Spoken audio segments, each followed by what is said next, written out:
Good morning students. आज हम एक और चैप्टर नंबर 4 कमर्शियल लॉ का लेके आ रहे हैं, competency of party. Competency means जब जब वो काम कॉम्पिटेंट होगा, पर्सन कॉम्पिटेंट होगा वो काम करने के लिए, ठीक है।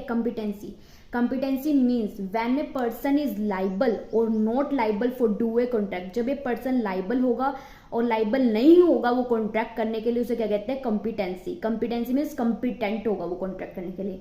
The party shall be liable और competent for do a contract when, कब कब पार्टी एक लाइबल होगी और कॉम्पिटेंट होगी कॉन्ट्रैक्ट करने के लिए, तो उसे देखते हैं। ही is not a person of unsound mind, वो पर्सन नहीं होना चाहिए अनसाउंड माइंड। अनसाउंड माइंड से ये मत समझना कि उसका दिमाग खराब है या वो पागल है। अनसाउंड मीन्स उस काम के प्रति उसे नॉलेज नहीं है, ठीक है। अगर हम फॉर एग्जांपल हम लेते हैं, जैसे हम कोई दवाई ले रहे हैं हम उसके अंदर, पर हमने ऐसी दवाई ले ली बट हमें उसके बारे में पता ही नहीं, उसके इफेक्ट्स क्या हैं या उसके साइड इफेक्ट्स क्या हैं। या एक और एग्जांपल लेते हैं, ए ने बी के साथ कॉन्ट्रैक्ट किया, कॉन्ट्रैक्ट तो कर लिया बी के साथ बट उसे नॉलेज ही नहीं है ए को कि कॉन्ट्रैक्ट किस चीज के ऊपर हुआ है, तो क्या होगा, अनसाउंड माइंड। दुनिया में हर कोई किसी ना किसी चीज को लेकर अनसाउंड माइंड होगा। अगर इससे भी क्लियर नहीं हुआ तो थर्ड एग्जाम्पल लेते हैं। अब हम तो कॉमर्स के स्टूडेंट्स हैं, हमें क्या साइंस वगैरह का, मैथ वगैरह का हमें क्या इतनी नॉलेज होती है, साइंस की एकदम, फिजिक्स की, पूरे सब्जेक्ट की, तो हम उस सब्जेक्ट के लिए प्रति क्या है, अनसाउंड माइंड। तो हमें तो पूरी नॉलेज नहीं है ना उससे, तो अनसाउंड माइंड कोई भी हो सकता है, ठीक है। अनसाउंड माइंड का मतलब क्लियर हुआ आपको। ही is not disqualified by law, वो काम डिस्क्वालीफाइड नहीं होना चाहिए लॉ के द्वारा, मतलब ये काम हो ही नहीं सकता तो वो आप कर नहीं सकते, ठीक है। He is not a minor, वो माइनर नहीं होना चाहिए। वो minor means that a person which is less than 18 years, वो 18 ईयर्स से छोटा नहीं होना चाहिए।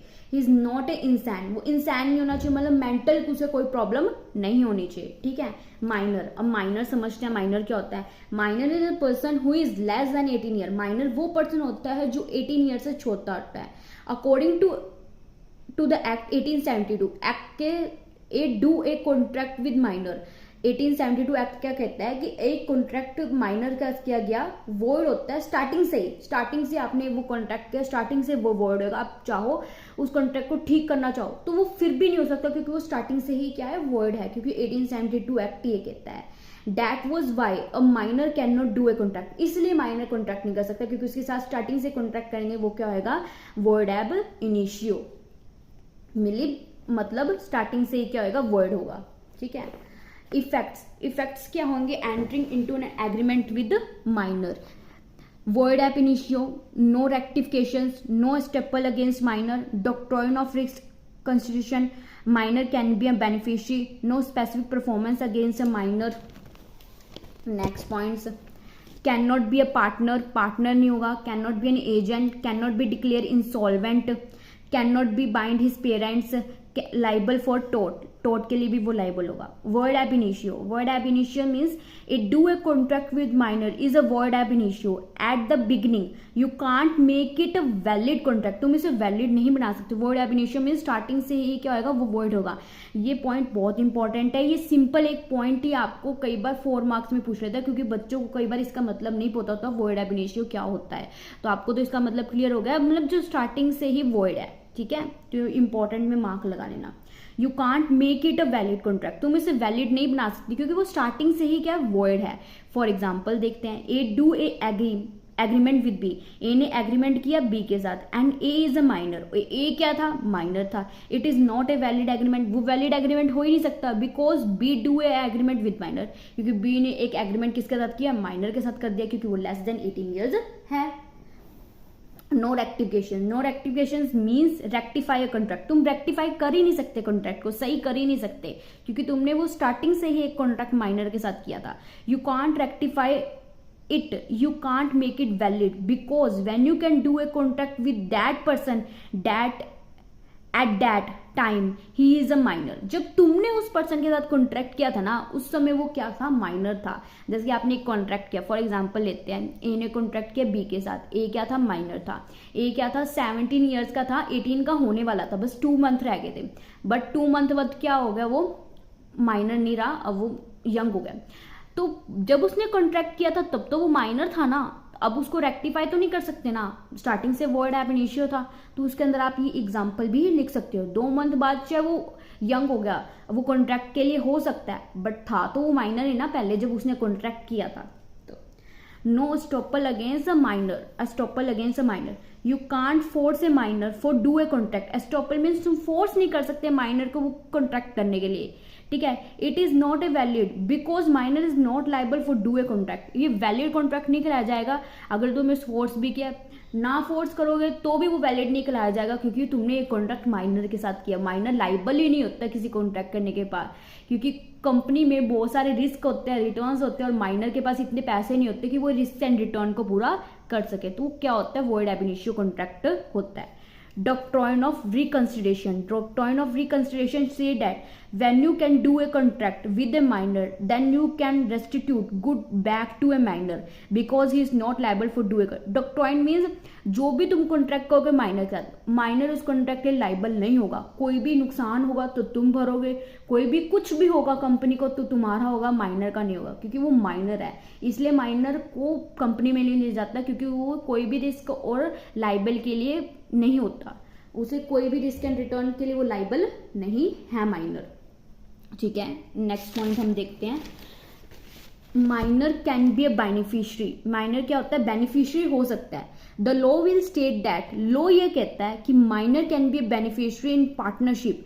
बेनिफिशियरी हो सकता है, वो कोई प्रॉफिट ले सकता है, जैसे कि उसके पिता की डेथ होगी तो पार्टनर नहीं बन सकता बट प्रॉफिट में हिस्सेदारी बन सकता है जब तक वो माइनर है, ठीक है।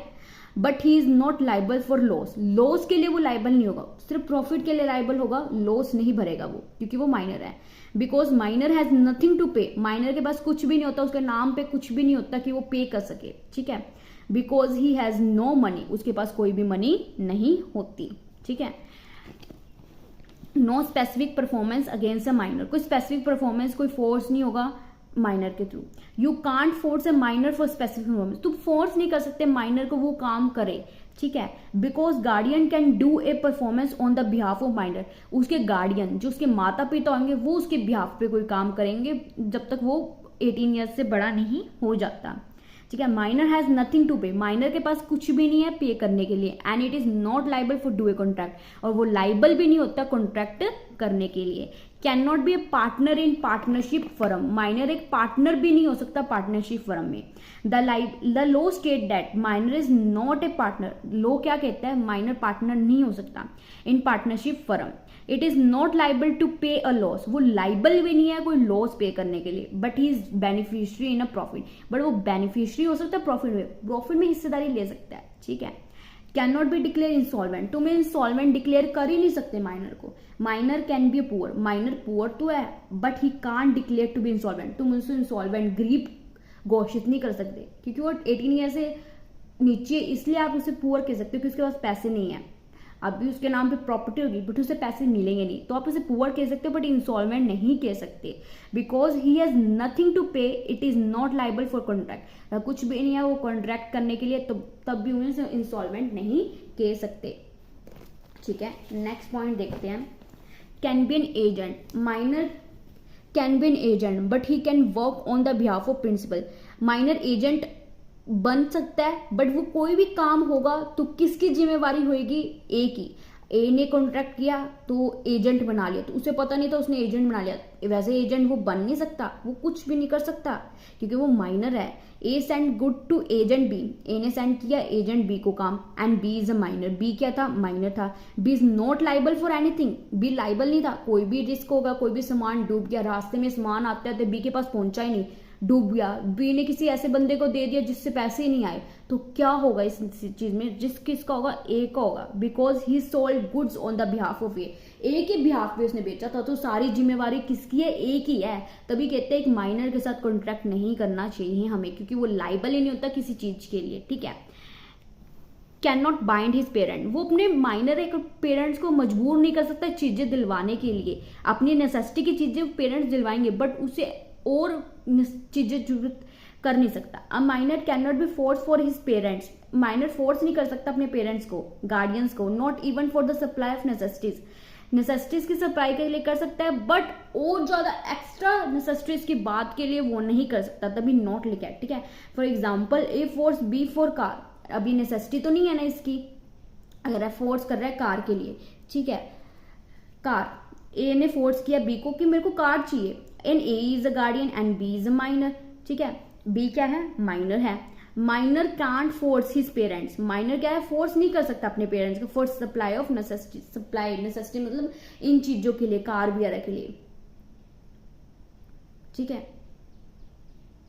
अब यहाँ पे लिख देना ए फोर्स बी, यहाँ पे लिख देना बी फोर्स ए, क्योंकि ए वो है ना पेरेंट्स है, बी फोर्स ए, बी बच्चा हुआ तो ए तभी माइनर होगा ना, B force A for car, ठीक है। अब नेक्स्ट इज लाइबल फॉर टोट, टोट के लेबल होगा, सजा के लिए माइनर भी लाइबल होगा अगर वो किसी का गलत करेगा तो, एक माइनर ऑल्सो लाइबल फॉर टोट, माइनर लाइबल होगा टोट के लिए, because minor is not to be force anything wrong to do any person, minor भी नहीं है कि वो किसी एक व्यक्ति के साथ गलत करे, हाँ किसी के कहने पे वो गलत करे तो उसको सजा मिलेगी, कोई रिस्क होगा तो उसको मिलेगा, बट माइनर को भी एक सजा मिलेगी अगर वो किसी पर्सन के साथ कुछ गलत करेगा, अगर मर्डर वगैरह करेगा तो उसको सजा नहीं मिलेगी कि वो माइनर है मुझे छोड़ दो, ऐसा नहीं होता। सजा तो हर छोटे बच्चों को भी मिलती है ना, अगर वो किसी की डेथ वगैरह कर देता है, किसी को मार देता है, हाँ सजा कम मिलती है, कुछ स्ट्रिक्टनेस कम हो जाती है, बट सजा तो मिलती है, ठीक है। If minor can also do wrong then he is also liable for wrong, अगर वो गलत करेगा तो वो भी लाइबल होगा टोट के लिए। Minor can not be a share holder, minor share holder नहीं होगा, minor can not be a share holder, minor share holder नहीं हो सकता। Share holder means member of a company, company का वो मेंबर बन ही नहीं सकता। Minor can't be a member of because he is less than the age of 18 year, 18 year से उसकी एज क्या होती है, लेस होती है, इसलिए वो क्या कर सकता है, इसलिए वो कंपनी का शेयर होल्डर नहीं बन सकता। Because risk involve in a company, बहुत सारे रिस्क इन्वॉल्व होते हैं, बहुत सारे खतरे भी होते हैं, काफी चीजें होती हैं, बहुत सारी चीजें होती हैं, वो माइनर नहीं कर सकता। And a minor is not liable to pay any loss, और माइनर लाइबल भी नहीं होता कोई लॉस पे करने के लिए, तो सारा रिस्क किसका आ जाएगा, दूसरे पार्टनर्स का आ जाएगा। तभी पार्टनर्स या शेयर होल्डर्स में से कोई भी हम उसको मेंबर नहीं बना सकते, हाँ बट पार्टनरशिप में बेनिफिशियरी बना सकते हैं, इसमें बेनिफिशियरी भी नहीं बनता, तो इसको याद रखना। और ये इंपॉर्टेंट नोट्स है, अगर आपको इसी तरह आगे भी कमर्शियल लॉ के आपको नोट्स चाहिए तो मेरी वीडियो को लाइक शेयर कमेंट जरूर करना, और कमेंट्स में जरूर लिखना अगर आपको वीडियो पसंद आई हो, और किसी और चैप्टर की आपको वीडियो चाहिए तो उसके बारे में लिखना, और उसके ऊपर आपको वीडियो जरूर शेयर की जाएगी। और ये प्रॉपर एक क्वेश्चन तैयार करना, क्योंकि पेपर के लिए बहुत बहुत इंपॉर्टेंट है, इतना आता है पेपर में, जितने भी मैंने चैप्टर्स करवाए हैं कमर्शियल लॉ के, वो सभी चैप्टर इंपॉर्टेंट है, सभी चैप्टर के मैं हैंडमेड रिटन नोट्स बना रही हूँ आपके लिए, ताकि आपको कोई परेशानी ना आए, क्योंकि आपके लिए बीकॉम फर्स्ट में एक नया सब्जेक्ट है, इसके बारे में आपको इतनी नॉलेज नहीं होती, और काफी बच्चों के दिल में ना एक डर सा होता है सब्जेक्ट से रिलेटेड कि कैसे होगा, हाय क्या होगा। तो आपको बहुत सिंपल एग्जाम थ्योरी के साथ मैं ये सब्जेक्ट समझा रही हूँ, तो इसको समझते रहिए और इसको करते रहिए, ताकि आपको किसी भी चीज की प्रॉब्लम ना हो। और वीडियो पसंद आई तो लाइक शेयर कमेंट जरूर करना। Thank you students, all of you.